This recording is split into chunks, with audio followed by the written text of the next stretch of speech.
जब रिजल्ट आया उससे पहले क्या सोच रखा था कि कैसा रिजल्ट आया? रिजल्ट के टाइम पे इंग्लिश का डर था काफी कि 10-15 नंबर कट सकते हैं, उसमें काफी गलतियां कर दी थी और बाकी सब्जेक्ट्स में जितना सोचा था उतना ही है। जब टॉप टॉप आए वो लगा था कि सब हाँ टॉप कर लोगे बाकी जिससे? ना, मुझे क्लास में काफी है मुझसे अच्छे पढ़ने वाले हैं मेरे लेवल के, तो मैंने अभी पहले तो मम्मी को कह दिया कि नहीं अभी ऐसा कुछ टॉप का नहीं है, फिर सबसे पूछा, फिर पता चला कि मेरे ही है। कैसे तैयारी कैसे रूटीन क्या रहता था? तैयारी तो पूरे साल चल ही रही थी, साइड में स्पोर्ट्स तैयारी, रोज पढ़ना और स्कूल के अंदर टेस्ट्स भी चलते ही थे हर सब्जेक्ट के, तो प्री बोर्ड। तो जिस वक्त एग्जाम आगे थे, एग्जाम का शेड्यूल आ जाता तो उस वक्त फिर रूटीन क्या रहता था? क्योंकि पहले उस वक्त तो 2 महीने तो पूरी पढ़ाई कंटिन्यूस थी, मॉक टेस्ट वगैरह, पिछले साल के पीवाईक्यूज वगैरह देखे थे और प्री बोर्ड्स के लिए अच्छे से पढ़ लिया था और टूर्नामेंट्स में जाती थी वहाँ पे भी पढ़ लेती थी। अमूमन देखा गया है कि अब जो स्पोर्ट्समैन है वो स्पोर्ट्स में तो टॉप कर लेगा, लेकिन एजुकेशन में लेवल जो है उसमें थोड़ा सा वीक होता है, तो यहाँ आप दोनों में टॉप है? ऐसा नहीं है, कोई जिसको भी आप देखोगे स्पोर्ट्स में तो वो करेगा ही एक्सेल और साथ में उसको बेनिफिट मिलेगा कि पढ़ाई में भी उसकी एकदम शेड्यूल, टाइम मैनेजमेंट या फिर मेंटल हेल्थ बेनिफिट ही करेगी, कहीं पे वो मतलब लैग उन्हें नहीं देगी। स्कूलिंग, उसके बाद स्पोर्ट, उसके बाद पढ़ाई, मतलब सारा एक साथ कैसे मैनेज कैसे कर लेते?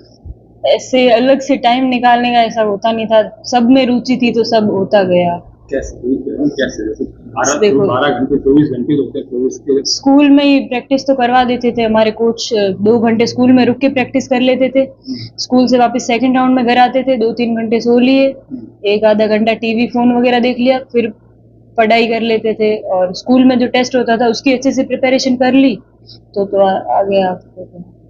डिस्ट्रिक्ट में टॉप कर लिया, ये सबसे पहले खबर किसने बताई? ये सबसे पहले दुष्यंत सर ने बताया।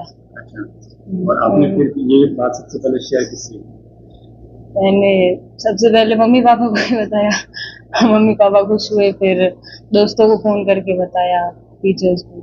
खूब सारे बच्चे और बच्चियां बैठी थी, आप में क्या था ऐसा जो आप टॉप कर गए? मैनेजमेंट, टाइम मैनेजमेंट था, डेडिकेशन था, क्या था ऐसा? साथ में जितने भी थे मेहनत तो सब इक्वली ही कर रहे थे, लेकिन एक आधा कुछ सब्जेक्ट का भी बेनिफिट मिल गया मुझे, उनके हिंदी ली हुई थी और मेरी फिजिकल एजुकेशन थी उसका बेनिफिट था और प्लस डेडिकेशन थी, फोन बंद किया हुआ था तो हो गया। मैं ये क्वेश्चन पुट अप करने वाला था, फोन क्या लगता है यूजफुल या harmful? वो यूज करने वाले पे डिपेंड करता है, यूजफुल भी वो जैसा उसको यूज करेगा यूजफुल भी कर सकता है और अगर वो सोशल मीडिया वगैरह पे अपना टाइम वेस्ट करे तो दोनों हो सकता है।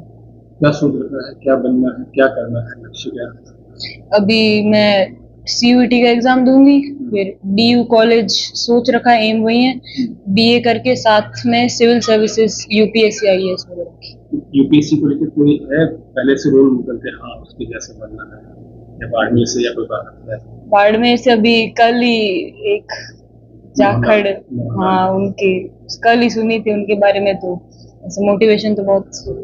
कोई और सीनियर आईएएस वगैरह कोई आईपीएस इसके बारे में सुन रखा हो या वैसा कुछ? मम्मी पापा में से दोनों में से ज्यादा हेल्प किस करेगी?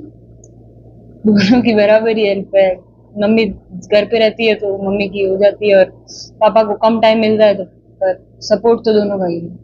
कुछ ऐसा था अलग से कि हाँ पापा के हिस्से ये काम दे रखा है, मम्मी के हिस्से ये काम दे रखा है, दोनों ने वो काम की तब जाके ये? पापा टूर्नामेंट में साथ में चल लेते थे, जाना होता था और मम्मी घर पे ऐसे डिस्टरबेंस वगैरह होने नहीं देती थी, शांत माहौल तो पढ़ाई। कुछ होते हैं जो एक बार अगर असफल हो जाते हैं तो वही रुक जाते हैं, ठीक है, फिर प्रयास नहीं करते, हताश हो जाते हैं, हार जाते हैं, उन लोगों को क्या कहना चाहोगे, उन बच्चों से क्या कहना चाहोगे? हार मान के तो क्या ही है, जो मतलब हार है, मतलब अगर अपन पीछे कहीं रह रहे हैं तो उसी गलती से सीखो कि वो रिपीट ना हो, फिर गलतियों से ही तो सीखता है। फोन वाला बढ़िया कहा आपने सर, तो चलाने वाले पे डिपेंड करता है, मतलब किस तरह यूज किस तरह होना चाहिए उसमें। पहले तो इतना था नहीं, टेक्नोलॉजी थी नहीं, तो जो भी कंपटीशन लेवल भी नहीं था, उनके पास इतने सोर्सेज भी नहीं थे, टीचर्स वगैरह वही उनका मेन सोर्स था, लेकिन अब तो यूट्यूब पे बहुत सारे प्लेटफॉर्म्स पे ऑनलाइन भी घर रह के भी पढ़ाई कर सकते हैं, तो उससे अपन बेनिफिट भी उड़ा सकते हैं, लेकिन वहीं पे अपन अगर उनका बेनिफिट ना उड़ा के उस बेनिफिट के नाम पे पेरेंट्स से फोन मांगे, लेकिन अपन पढ़ तो रहे हैं नहीं, तो वो यूज करने वाले थे वो घातक हो जाएगा। तो नेक्स्ट ईयर जो आपकी ही लेवल पे 12th में जो एग्जाम देंगे बच्चे, उनके लिए क्या चीज कहना चाहोगे कि ये करें ये ना करें, ऐसा कुछ? करो, पूरी डेडिकेशन के साथ पढ़ाई करो, 12th है, लास्ट स्कूल का है, इंजॉय भी करो, सब करो, एक्स्ट्रा करिकुलम एक्टिविटीज, स्पोर्ट्स में भी जाओ, जिस फील्ड में तुम्हें इच्छा है उसमें भी जाओ, आराम से हो जाएगा। लेकिन पढ़ाई पढ़ाई पढ़ाई इंपॉर्टेंट रखो, और साथ में जो चीज करने में तुम्हें इंटरेस्ट है वो उसको भी फोकस करो। ऐसा नहीं कि पूरे दिन पढ़ते ही रहो, जिसमें आपको इंटरेस्ट है वो भी साथ में रखो।